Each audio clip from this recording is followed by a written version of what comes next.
Bonsoir, bonjour tout le monde. Merci d'être là pour ce nouveau café littéraire. C'est un café littéraire un peu spécial pour moi puisque on va parler plus de mon dernier roman, donc Les étoiles se souviennent de tout. Et donc pour cette occasion, j'ai avec moi mon grand ami Zahir, qui a lu le livre et qui va essayer donc de me poser probablement des questions, de dire ce qu'il en pense et de dire tout ce qu'il en pense, hein, même s'il y a des choses... Vas-y. C'est un café littéraire, mais c'est moi qui ai. Voilà.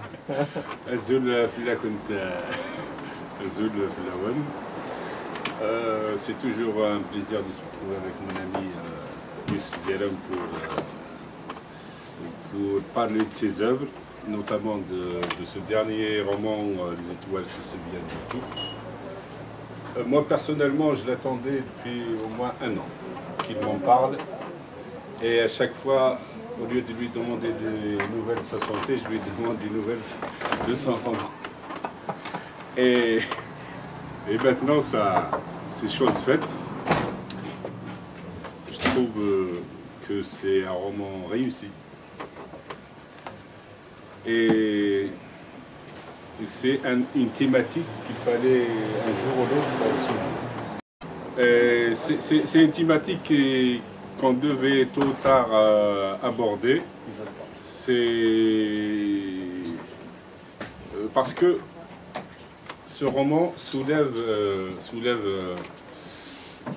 pas des questions, mais des événements. Des événements qui ont été occultés par tout le monde. Les uns par calcul, les autres par ce qu'on peut dire par racisme, par antisémitisme. Et nous, Kabyles, ce roman nous rend justice. Parce qu'il y a des Kabyles qui se sont sacrifiés, il y a des Kabyles, parce que dans la France des années 40, pendant la Deuxième Guerre, et il n'était pas aisé d'être amis ou d'aider les Juifs. Et il y a des Kabyles qui se sont aventurés, qui ont risqué leur vie pour ça, et on doit en parler, parce que l'impression populaire, la pression populaire veut qu'on ne parle pas de ce qui est juif, de ce qui est Zaoudaï. Et l'héroïsme de ces gens-là, de ces hommes et ces femmes qui ont aidé, a été passé au second plan par un antisémitisme diffus, un antisémitisme ordinaire, qui fait que ce roman est à la fois un acte de justice pour ces gens-là et un acte pour nous réconcilier avec ce qu'on a de plus humain en nous, c'est la solidarité et venir en aide à autrui en cas de détresse. Pour commencer, pour vous mettre dans le bain, je vais juste vous lire le tract qui a été diffusé en ces temps-là, parce que je trouve que dans ce tract-là, il n'y a ni politique, ni religion, ni idéologie, il y a juste des mots de gens qui ont compris quelque chose à un moment et qui voulaient faire du bien autour d'eux. Le tract disait, j'ai le tract ici, apparemment c'est un facsimilé mais je doute de l'authenticité de cette archive. Par contre, oralement, il a été rapporté ceci. Amarashna, Erli Vilfjer, Sinu Dayin Paris. Rimgaran, Amtlawin, Amarash, Dilgarvan, Aminkunir, Lathmathnina, Arashinsen, Amarashna. ما يون يوفان يون وقشيشني إلاق أسيفك نصيب أثي صبار أسعدي المحنة أي رجاز نتمورث وليك ذم قرآن.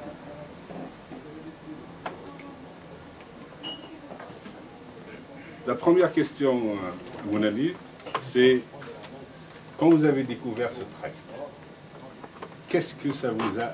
Votre première impression? Ce n'est pas moi qui ai découvert le tract. Hein. Bon. Non, mais c'est que pour... Oui, mais oui, mais alors, je ne vous parle pas de manière académique. Pourquoi tu me vois d'abord? Qu'est-ce qui se passe? Oh, c'est toi, Zahra. On est en famille, on est en intimité, pratiquement. Donc, le livre est dédié, entre autres, à Deri Berkani. C'est lui qui a fait connaître cette histoire de résistant kabyle. Alors, Deri Berkani guinéen, c'est un cinéaste, c'est un écrivain. Il est d'origine kabyle, il est né en France. C'est un homme d'un certain âge. Et son père était communiste, était résistant aussi. Donc, c'est en partant à la recherche de l'histoire de son père qu'il a découvert cette histoire. Et c'est le premier donc, qui en a parlé, qui en a fait un film et qui est même passé sur France 3 en 1991. Mais il est passé, il n'y a pas eu de suite, il n'y a pas eu d'article de presse. C'est comme si on voulait enterrer l'affaire déjà. Et effectivement, on l'a enterré. Et donc c'est Deri Berkani qui va découvrir une nouvelle fois le tract en 2004. Il va le découvrir dans les archives d'un café kabyle que tenait un avocat. Parmi tous les archives de l'époque, il a trouvé donc les textes guinéens de résistants kabyles qu'il faut remettre dans le contexte. C'est ce que raconte dans le roman, au fait. C'est une période trouble, c'est une période qui fait encore peur à l'establishment français jusqu'à aujourd'hui. Hein. Il y a beaucoup de zones d'ombre. Pour écrire ce livre, j'ai lu une 50aine de livres d'histoire, de français. Hein. Pour être dans le vrai. C'est un roman, je pouvais un peu aller dans mon imagination, mais je me suis dit, il faut être tout près de l'histoire, il faut écrire des choses vraisemblables. Donc à ce moment-là, il y avait des dénonciations terribles à Paris. Et donc les Allemands recevaient des sacs et des sacs de dénonciations chaque jour. Et donc les Kabyles résistants savaient qu'ils pouvaient être dénoncés aussi par les Français, d'où leur méthode d'écrire des tracts en langue kabyle, donc que ne pouvaient comprendre qu'eux-mêmes. Voilà un peu la genèse du tract. Je rends hommage une nouvelle fois à Deri Berkani parce que c'est effectivement lui qui a exhumé cette histoire à travers l'histoire de son propre père, voilà. Et puis dans le roman, il n'y a pas que l'histoire de ce tract. Hein.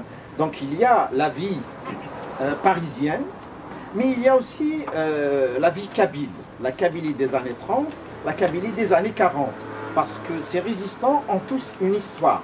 Donc je raconte l'histoire de chacun d'eux. Qu'est-ce qu'il est, comment il est venu en France, comment il vit en France. Et d'ailleurs, il y a un couple qui est un peu le fil conducteur du roman, c'est un couple mixte, c'est Ithri et Mathilde. Mais Ithri a aussi une femme en Kabylie qui s'appelle Maradi, et il ne cache pas à sa compagne qu'il a une femme effectivement en Kabylie. Et c'était le cas de pratiquement tous les Kabyles à cette époque-là à Paris. Pratiquement tous vivaient en ménage avec des Françaises et tous avaient une femme au pays, et pratiquement toutes ces femmes-là savaient que leur homme avait une autre femme en Kabylie. Voilà Zahir.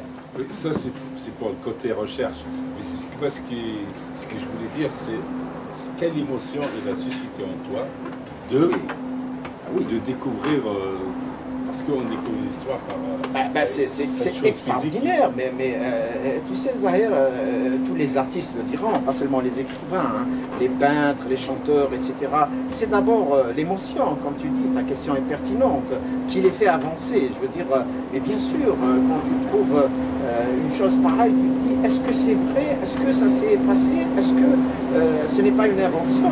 Moi au départ, j'ai d'abord essayé de voir, est-ce que c'est vraisemblable? Parce que il ne faut pas aussi, nous autres Kabyles, que nous disions, nous sommes les meilleurs au monde, nous sommes les plus courageux, etc. Il faut sortir de cela. Il faut dire ce qu'on est. Nous sommes un peuple comme tous les peuples du monde. Nous avons des qualités, nous avons plein de défauts aussi, bien sûr. Il faut les gérer. C'est comme ça qu'on peut avancer, n'est-ce pas? Et donc, bien sûr, c'est une émotion terrible. Et moi, je me suis toujours intéressé à l'histoire. D'ailleurs, j'ai écrit une petite histoire de la Kabylie. Donc, je me suis dit, purée, cette histoire est toujours taboue. Elle est occultée jusqu'à aujourd'hui. Hein. Même quand on parle en France, même quand on parle, il arrive comme ça que dans des cercles, on parle de cette histoire. On dit toujours, c'est la mosquée de Paris qui a aidé et c'est tout. Comme si la mosquée de Paris, c'était un établissement qui peut aider sans qu'il y ait des hommes qui vont faire cela. Il se trouve que pratiquement tous les hommes qui étaient dans le réseau de résistants étaient kabyles. Ils n'étaient pas forcément pratiquants d'ailleurs. Certains étaient même athées, mais je dis dans le livre, c'est plutôt les valeurs kabyles de solidarité, de justice sociale qui les ont poussés à aller secourir des juifs, à ne pas s'allier aux nazis, parce qu'en théorie, ils étaient dominés par le colonialisme français. Ils vont se dire, puisque les Allemands dominent les Français, on va être avec les nazis. Mais non, ils n'ont pas fait ce choix. C'est ça qui est admirable dans leur raisonnement. Ils ont été dans les vraies valeurs. Voilà, Zahir. C'est que quand on lit le livre, on dirait qu'il y a l'histoire qui est racontée dans le livre, et il y a ce qui est rapporté, c'est comme si c'est la mosquée de Paris qui a organisé ça, qui a donné tout ce qui est logistique pour ces opérations, alors que dans le livre, la réunion pendant laquelle ils ont décidé, elle s'est passée dans une cave, dans un café kabyle. De la route des rentiers, non, on peut en raconter, il n'y a pas de souci. Hein. C'est un café du 14e arrondissement de Paris, c'est dans la cave de ce café. Oui. Et est-ce que c'est pour te démarquer de la religion parce que, quoi qu'on dise, la mosquée de Paris, alors représente les de France, et surtout que... Oui, mais Zahir Agma, il ne faut pas faire des lectures en relation avec la politique qui se fait aujourd'hui. Bon. Les religions, on peut en penser ce qu'on veut, n'est-ce pas? C'est d'abord une affaire individuelle. Chacun de nous peut penser ce qu'il veut des religions et de toutes les religions. Pour moi, elles se valent toutes. J'essaye de les respecter, mais mes croyances sont mes croyances. Bon, ça ne concerne que moi. Et il se trouve, ce n'est pas la mosquée de Paris qui a été à l'initiative de ce qu'ont fait les résistants kabyles. Ça, on le voit dans le livre. En revanche, la mosquée de Paris a aidé, et surtout à travers son recteur, qui est un personnage, on va dire, à plusieurs facettes, le recteur Ben Rabrit. Donc, c'est quelqu'un qui est né à Bel Abbas, qui a de bonnes relations avec le roi du Maroc, qui est français, qui essaye d'avoir des relations avec les Allemands, qui est musulman, imam, recteur, mais très ouvert, lisant la poésie d'Ibn Nouès, un grand poète arabe licencieux. C'est un personnage qui aime le théâtre, qui aime la musique. C'est lui qui va donner des papiers à Selim Hellali, qui est un grand chanteur, né en Algérie de confession judaïque, les papiers disant que c'est un musulman, et c'est comme ça que Selim Hellali va se produire à la mosquée de Paris. Donc la mosquée de Paris, à cette époque-là, organisait des concerts de musique. Oui, pour quitter un peu ce volet historico-politique, dans le livre, j'ai l'impression que tu fais un exercice, un test de ta mémoire. Dans les descriptions de Lek Fadou, c'est comme c'est Olivier. Est-ce que tu n'as pas poussé un peu la nostalgie? On peut faire cette lecture, hein, la nostalgie, moi j'ai de la nostalgie pour beaucoup de choses, j'ai même de la nostalgie pour le futur, j'espère qu'il sera meilleur. Bon, mais il se trouve que je viens de l'Akfadou, c'est une région que je connais très très bien, pour les gens qui la connaissent c'est une région magnifique, effectivement, comme toute la Kabylie, donc il faut placer quelques personnages, pas tous, dans une situation, sur un territoire, et j'ai trouvé l'occasion d'en parler. Hein. J'ai inventé des personnages qui ont été un peu partout. Hein. Il y a même un personnage de l'Akfadou justement qui a fait la guerre du Rif. Il a fait la guerre du Rif dans l'armée française. Il a été capturé par les Rifins, il n'a eu la vie sauve qu'en parlant en kabyle. Quand il a parlé en kabyle, les Rifins se sont dit c'est un berbère. Et il a dit aux Rifins berbères qu'il était enrôlé de force dans l'armée française. Donc il y a plusieurs personnages. C'est pour ça que je disais... Il raconte tout ça quand il a bu un coup. Oui, c'est un grand buveur, ça c'est vrai. Oui, mais tout ça existe. Je veux dire, un roman raconte aussi la vie. Hein. Moi, quand j'écris des livres, mais je n'ai absolument aucun tabou dans ma tête. Et les personnages de mes romans, c'est pas toujours moi, hein, c'est des personnages. C'est des gens qui évoluent, qui ont leur histoire, etc.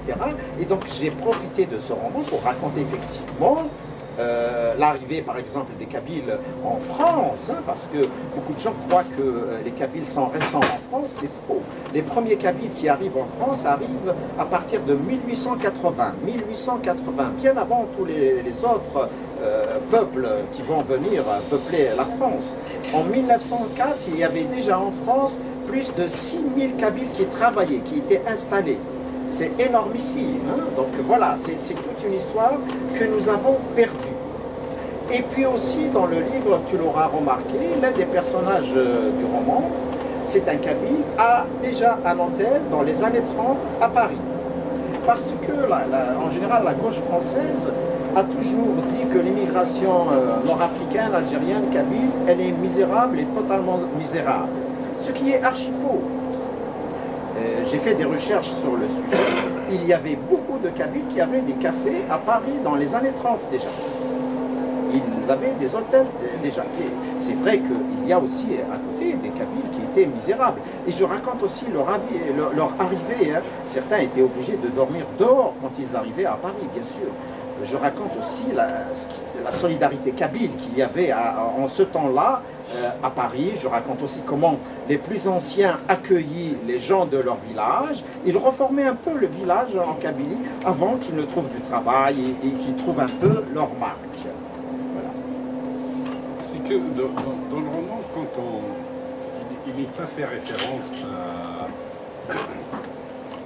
ni à la crise berbère, ni aux dissensions entre les militants du Front nord-africaine, c'est brassé comme ça. Mais sauf que on ressent que c'est une atmosphère, que ces gens-là qui étaient berbéristes, c'est comme si il y a une dissidence, cette dissidence a fait qu'ils s'engageaient pour les Juifs. C'est qu'on retrouve la mentalité d'un militant berbériste. Oui, Zahir, c'est-à-dire, moi je pense qu'on peut avoir plusieurs engagements, hein, surtout quand l'engagement est sincère. En revanche, je raconte les dissensions entre, parce que je parle du parti nationaliste, donc qui prend un autre virage en occultant la dimension berbère. D'ailleurs, l'un des personnages, on ne va pas tout dévoiler, sera tué probablement à cause de cela, n'est-ce pas? Mais il faut se remettre dans le contexte. Et le roman se termine au fait au mois de novembre en 1942. Hein. Donc il va y avoir des choses qui vont arriver par la suite, mais dans cette histoire, personne ne les connaît. Hein. Voilà, donc c'est tout ce qui se passe dans ce livre se passe donc soit en 1942, soit avant. Voilà. Mais ces références existent. Il y a aussi même d'autres choses qui vont advenir par la suite.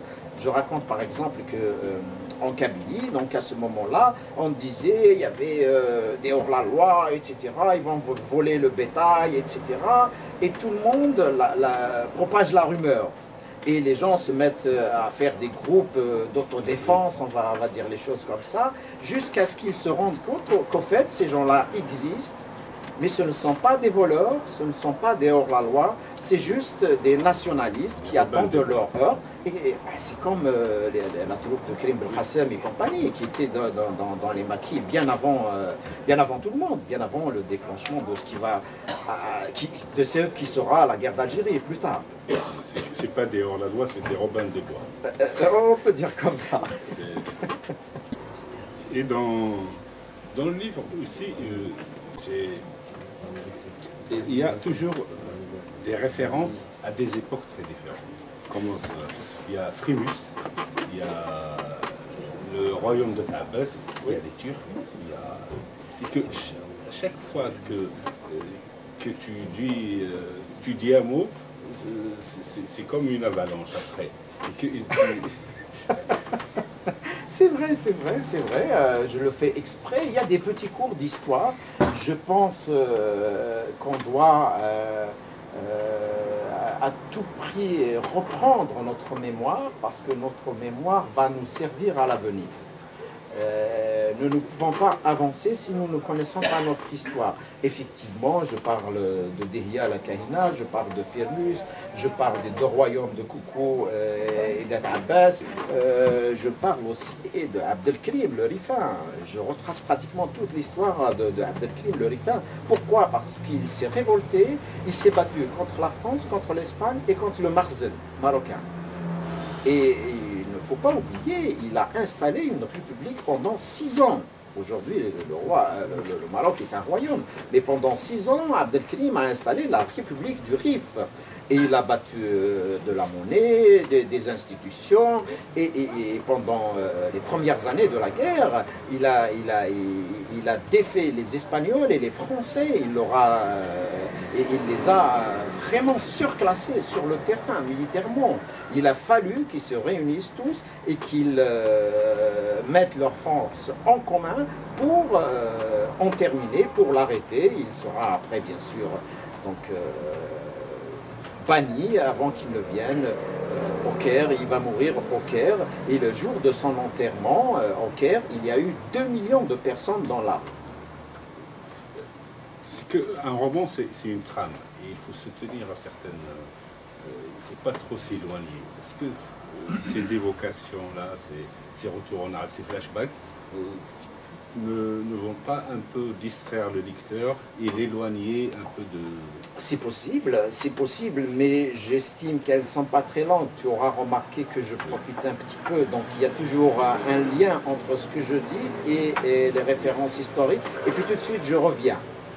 Mais ta remarque est pertinente, effectivement, il y a des gens qui vont te dire, moi ces rappels historiques ne m'intéressent pas. Il peut te dire comme ça, hein. Mais bon, c'est un tout, hein.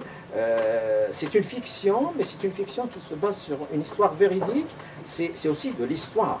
C'est à nous de nous faire restituer à nous-mêmes notre histoire et de la faire admettre aux autres aussi. Et ce n'est pas facile aujourd'hui, ni en Afrique du Nord avec des régimes autoritaires, ni en France où l'establishment et l'intelligentsia a un amour fou de ce qu'on appelle le monde arabe. Alors, en France, si tu sors du monde arabe et que tu viens de l'Afrique du Nord, on te voit d'un mauvais œil.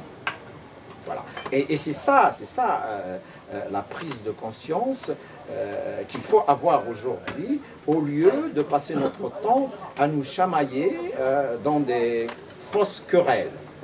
Il y a lieu, je l'ai toujours dit, et je le répète aujourd'hui, il est urgent d'être en connexion ensemble, d'avoir notre lobby autour de nos différences, mais au moins de savoir qu'une histoire pareille nous concerne tous. Elle concerne au fait toute l'humanité, parce que c'est des hommes qui ont essayé d'être à la hauteur d'eux-mêmes, à la hauteur des valeurs humaines, qui se sont dit que tout ça c'est injuste. On ne peut pas comme ça décider que des enfants pareils, il faut les séparer de leurs parents et puis par la suite il faut les gazifier. Tous ces gens-là qui ont été pris à Drancy au départ, ils ont tous pratiquement été envoyés dans les chambres à gaz, ce qui a été terrible. Dans le roman, on trouve, je trouve que c'est un peu utopique. Même les prénoms, ils sont kabylisés à Amsten, Isri, Menad. Il y en a d'autres, il y en a Akli, Ali, Mohand. Cette proximité avec la réalité kabyle. Oui, mais est-ce que tu vas pas la payer dans un... Parce que quand on écrit un roman, il faut tout expliquer. C'est presque une écriture journalistique. Non, il ne faut pas expliquer. Il faut pas expliquer. Il n'y a pas beaucoup d'explications ici. Hein. Il n'y a pas beaucoup d'explications. Effectivement, il y a des prénoms que j'invente. Certains existent. Hein. Menad existe, il a toujours existé. Mais aussi le roman te permet de mettre autre chose. Le roman, c'est pas toujours la réalité aussi.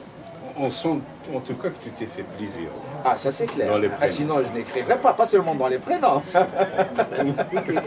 Oui, mais c'est vrai parce que si tu fais des prénoms comme ils existaient et sans un peu déformer la réalité, ça ne sert à rien. En plus, il y avait des prénoms qui existaient réellement. Hein. Il y avait des prénoms. Moi, je viens d'une région qui a des prénoms tout à fait kabyles, hein, y compris pour les femmes. Hein. Malheureusement des prénoms qui ont disparu aujourd'hui. Donc, moi, j'assume être quelqu'un qui revendique ses origines kabyles, amazirs, depuis toujours. Hein. Je n'ai aucun complexe par rapport à cela, je l'assume. Donc, dans mes romans, j'essaie de faire parler cette âme amazir, que ce soit avec les prénoms, que ce soit avec les noms de chants, que ce soit avec les traditions, que ce soit avec la nature elle-même, tu l'auras remarqué. Tout ça est présent dans le livre. En restant... Le prénom Mradi, oui. C'est le mardi un peu déformé. C'est bien que tu fasses. Oui. C'est bien que tu fasses. C'est bien que tu fasses cette remarque, mais je vais te répondre. Alors, Mradi, c'est un prénom qui a existé. C'est le nom de ma grand-mère. C'est le nom de ma grand-mère et je lui dis le livre. Parce que ma grand-mère, sa tribu d'origine, Athmarad. Alors mon grand-père l'appelait Mradi. Le prénom. Alors, je lis la dédicace. Hein. À la mémoire de ma grand-mère Zineb, pour sa générosité, pour son humanisme, pour son regard bleu et apaisé qui me guide toujours dans Paris, à la mémoire de mon grand-père Ahmed, parisien d'adoption, qui a aimé ma grand-mère Zineb du début jusqu'à la fin. Oui, mais on a l'impression que dans le... Il y a une histoire en filigrane comme ça, l'histoire de Mradi ou d'Idir. Est-ce que c'est pas une référence à des personnages existants, alors qu'on dit généralement... Oui, dans le roman... Parce que Mradi est poétesse. Elle est poétesse, elle était aussi dans la vie. À son fils. Oui, mais tu sais, en Kabylie, les anciennes femmes, pratiquement toutes faisaient de la poésie. Hein. La poésie faisait partie du décor au quotidien, hein, ainsi que les chants, bien sûr. Voilà. Ainsi que toutes les traditions qu'il y avait. Hein. J'ai essayé un peu de les restituer dans le livre, mais il n'y a pas tout dans le livre non plus. Hein. C'est 190 pages, c'est tout. Hein. J'étais obligé aussi de synthétiser, de raconter une histoire un peu plausible, une histoire aussi que n'importe qui peut aujourd'hui lire, qu'il soit kabyle ou pas. Hein. C'est une histoire humaine. Hein. C'est juste des individus qui ont essayé de sauver d'autres. Voilà. Bon, Youssef Zirem, encore merci, un grand bravo, parce qu'une fois de plus, tu viens nous émerveiller avec ce roman qui fera date, parce que tu es le premier à avoir écrit dessus. Merci et encore merci. Merci Ibrahim.